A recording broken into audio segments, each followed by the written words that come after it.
إلا الله محمد رسول الله لا إله إلا الله محمد رسول الله.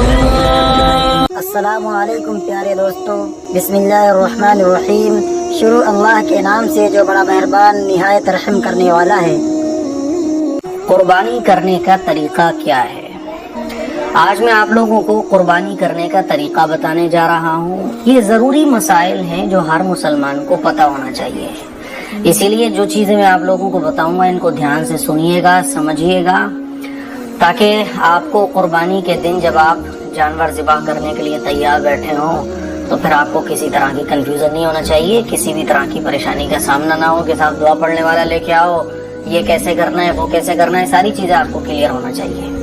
تو قربانی کرنے کا طریقہ یہ ہے کہ بہتر تو یہ ہے کہ آپ اپنی قربانی اپنے ہاتھ سے خود کریں. تو قربانی کا جانور اپنے ہاتھ سے ذبح کرنا یہ بہتر ہے. حضرت انس رضی اللہ تعالیٰ عنہ فرماتے ہیں کہ میں نے نبی کریم صلی اللہ علیہ وسلم کو دیکھا کہ آپ صلی اللہ علیہ وسلم نے اپنی قربانی کے جانوروں کو اپنے ہاتھ سے ذبح کیا. اسی لیے اپنے ہاتھ سے قربانی کا جانور ذبح کرنا یہ بہتر ہے. اگر آپ خود نہیں ذبح کر سکتے تو کم از کم جب قربانی کا جانور ذبح ہو رہا ہو تو وہاں آپ کھڑے ہو جائیں. ٹھیک ہے؟ اور اگر یہ بھی پاسبل نہیں ہے، جیسے بعض لوگوں کا اتنا کمزور دل ہوتا ہے کہ وہاں پر کھڑے بھی نہیں ہو سکتے، تو دل مضبوط کر لو بھائی، اتنا کمزور دل بھی اچھا نہیں ہوتا ہے. ٹھیک ہے؟ پھر بہرحال جیسے آپ چاہیں ویسے کر سکتے ہیں، لیکن بہتر طریقہ یہی ہے. اچھا، بعض خواتین قربانی کرواتی ہیں کیونکہ قربانی تو سب کے اوپر واجب ہے، جو بھی صاحب نصاب ہے، چاہے وہ مرد ہو چاہے وہ عورت ہو. قربانی تو مردوں کے اوپر بھی واجب ہے، عورتوں کے اوپر بھی واجب ہے اگر وہ صاحب نصاب ہے. تو عورتیں بھی قربانی کا جانور ذبح کر سکتی ہیں. ٹھیک ہے؟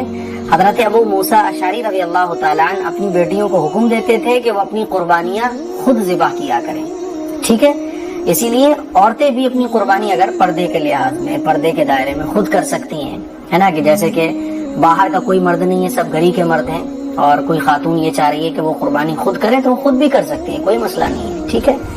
لیکن اگر ممکن نہیں ہے تو کوئی دقت والی بات نہیں ہے. یہ سمجھا جاتا ہے بعض علاقوں میں کہ اگر خاتون کی طرف سے قربانی ہو رہی ہے تو اس خاتون کا وہاں کھڑے ہونا ضروری ہے، تو ایسا کچھ بھی نہیں ہے. ٹھیک ہے؟ قربانی کرنے کا طریقہ کیا ہے کہ جب آپ قربانی کے جانور کو ذبح کرنے کا ارادہ کریں تو قربانی کا جانور قبلے کی طرف رخ کر کے اس کو لٹا دیں، بائیں پہلو پر. ٹھیک ہے؟ الٹی سائڈ پہ آپ اس کو لٹا دیں تاکہ دائیں ہاتھ سے ذبح کرنے میں آپ کو آسانی ہو. اس کے بعد جانور کو آپ نے لٹا دیا قبلے کی طرف رخ کر کے. ٹھیک ہے؟ بائیں پہلو پر لٹا دیا. اب دعا پڑھنی ہے. کون سی دعا پڑھنی ہے؟ اسکرین پر آپ دیکھ سکتے ہیں. انی وجہت وجہی للذی فطر السماوات والارض حنیفا وما انا من المشرکین ان صلاتی ونسکی ومحیای ومماتی للہ رب العالمین لا شریک لہ وبذالک امرت وانا اول المسلمین. یہ دعا پڑھیں گے. اس کے بعد جو ہے نا آپ بسم اللہ اللہ اکبر کہہ کر جانور کو تیز چھری سے ذبح کریں. چھری آپ کی موتھری نہیں ہونا چاہیے. اللہ کے نبی نے اس سے منع فرمایا کہ جانور کو جلدی سے ذبح کر دو، اس کا حکم دیا، اور اس سے منع فرمایا کہ جانور کو بار بار تکلیف دو. اسی لیے اچھے طریقے سے چھری تیز کر لی جائے.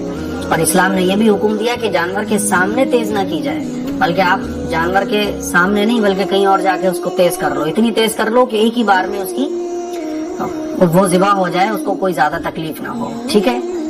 اب بسم اللہ اللہ اکبر کہہ کر آپ کو ذبح کرنا ہے.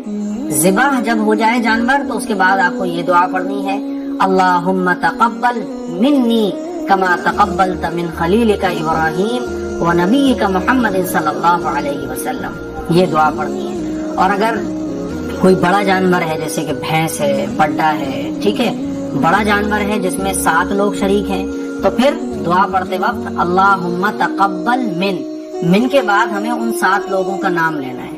من سفیان، من ابراہیم، من زید، من معاذ، من عمران، ایسے من کر کے 7 نام لیے جائیں گے. پھر اس کے بعد پوری دعا اللہم تقبل منی، ٹھیک ہے، کما تقبلت من خلیلک ابراہیم ونبیک محمد صلی اللہ علیہ وسلم. یہ دعا پڑھ دی جائے گی. ٹھیک ہے؟ تو اگر اپنی قربانی آپ کر رہے ہیں تو منی کہیں گے، اور اگر آپ کسی دوسرے کے لیے یہ دعا پڑھ رہے ہیں تو پھر اللہم تقبل من کے بعد پھر اس کا نام لیا جائے گا. ٹھیک ہے؟ اچھا ذبح کرنے کی دعا یاد نہ ہو، ذبح کرنے کی، جانور کو ذبح کرنے کی جو دعائیں میں نے آپ لوگوں کو بتائی ہیں یہ دعا یاد نہ ہو تو پھر پریشان ہونے کی کوئی ضرورت نہیں ہے۔ یہ جتنی بھی دعائیں میں نے آپ کو بتائی ہیں یہ مسنون ہیں، اگر آپ پڑھ سکتے ہو تو بہت اچھی بات ہے، اور اگر نہیں پڑھ سکتے ہو، کوئی بھی آپ کو دعا یاد نہیں ہے تو بسم اللہ اللہ اکبر تو آپ پڑھ ہی لوگے نا، تو بسم اللہ اللہ اکبر کہہ کر پھر جانور کو ذبح کر دو بس، ٹھیک ہے۔ اور اردو میں کہہ لو کہ اللہ میں نے تیرے لیے اس جانور کو ذبح کیا، تو صرف بسم اللہ اللہ اکبر تو ہر شخص پڑھ سکتا ہے۔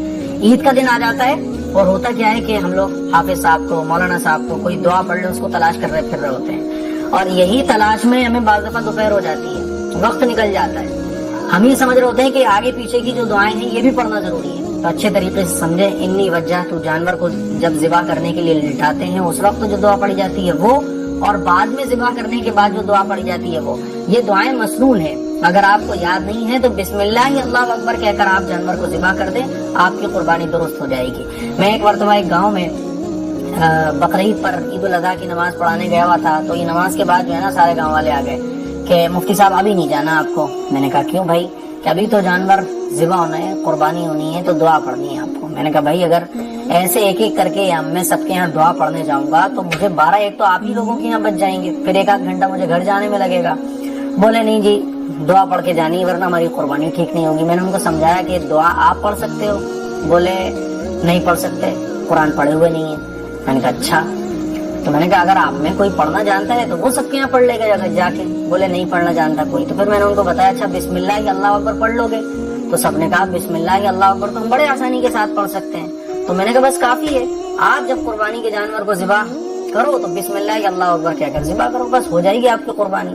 لیکن چونکہ ایک سالوں سے لوگوں کو علم نہیں ہے کسی چیز کا، تو وہ جلدی سے صحیح بات جب ان کو پتہ چلتی ہے تو وہ ایکسیپٹ نہیں کرتے ہیں، یا ایکسیپٹ تو کر لیتے ہیں لیکن ان کا دل جو ہے نا وہ گوارا نہیں کرتا، رہے نہیں میری بھی قربانی ٹھیک نہیں ہوئی۔ اسی لیے اگر آپ یہ دعائیں پڑھ سکتے ہیں یا آپ کے ہاں کوئی ان دعاؤں کو پڑھنے والا ہے تو بہت اچھی بات ہے، لیکن اگر یہ دعائیں پڑھنے والا کوئی نہیں ہے تو پھر آپ بسم اللہ اللہ اکبر کہہ کر جانور کو ذبح کر سکتے ہیں، ٹھیک ہے نا۔ تو یہ ہے جانور کو ذبح کرنے کا صحیح طریقہ۔ اچھا کچھ ضروری باتیں آپ یہ بھی یاد رکھیں کہ بسم اللہ اللہ اکبر پڑھنا یہ تو ضروری ہے، مسٹ ہے۔ اگر کسی نے جان بوجھ کر جانور کو ذبح کرتے وقت بسم اللہ اللہ اکبر نہیں پڑھا، ٹھیک ہے، تو پھر قربانی درست نہیں ہوگی، وہ جانور کا گوشت بھی کھانا آپ کے لیے جائز نہیں ہوگا، وہ حرام کہلائے گا، ٹھیک ہے۔ اسی لیے بڑا اس کا خیال رکھیں۔ ہاں اگر کوئی بھول گیا جان بوجھ کر تو اس نے نہیں چھوڑا بسم اللہ اللہ اکبر جانور کو ذبح کرتے وقت پڑھنا، لیکن بھول گیا تو پھر قربانی درست ہو جائے گی۔ اسی طرح سے کیا ہوتا ہے کہ آپ جانور کو ذبح کر رہے ہوتے ہیں، کوئی دوسرا آ کے ہاتھ لگا دیتا ہے، اس بات کو بھی آپ لوگ یاد رکھیں کہ جتنے لوگ جانور کو ذبح کرتے وقت چھری پھیرنے میں ہاتھ لگائیں گے سب کے لیے ضروری ہے بسم اللہ اللہ اکبر پڑھنا۔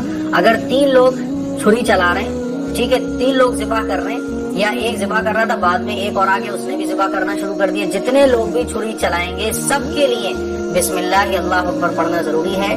اگر ایک نے بھی بسم اللہ اللہ اکبر جانور کو ذبح کرتے وقت نہیں پڑھا تو پھر قربانی درست نہیں ہوگی، اس جانور کا گوشت کھانا جائز نہیں ہوگا۔ تو یہ کچھ ضروری مسائل تھے جو میں نے آپ لوگوں سے شیئر کیے۔ مجھے امید ہے آپ لوگوں کو قربانی کرنے کا طریقہ معلوم ہو گیا ہوگا۔ السلام علیکم ورحمۃ اللہ وبرکاتہ۔